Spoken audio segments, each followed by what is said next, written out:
నలుగురం ఆడపిల్లలం, ఒక అన్నని ఇంజనీర్ చేశారు. మా అక్కకి 116 ఇచ్చి పెళ్లి చేసిండ్రు. మా అక్కకి కార్తీక మాసంలో పెళ్ళయింది.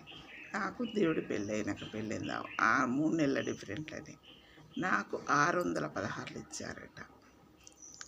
ఒక చెల్లెకి 5,000 ఇచ్చారు. ఒక్క చెల్లెకి 16,000 ఇచ్చారు. చూడు ఎట్లా డిఫరెంట్ వచ్చిందో. అంటే కట్నాలు పెరిగిపోతున్నాయి కానీ తగ్గడం లేదు. మా అమ్మని పెళ్లి చేసుకున్నప్పుడు మా నాన్న రూపాయి ఇచ్చి మా అమ్మని పెళ్లి చేసుకున్నాడట. మా అమ్మ అట్లా అంటే మా అమ్మ కోపానికి వచ్చేది మా నాన్న అంటుంటే. ఎంత డిఫరెంట్ అయింది బేట. డబ్బు పెరుగుతూ పోయింది, మనుషుల విలువ తగ్గుతూ వచ్చింది. అవునా? అవునైతే ఇట్లా అవునమ్మా అని చెప్పండి బేట నాకు.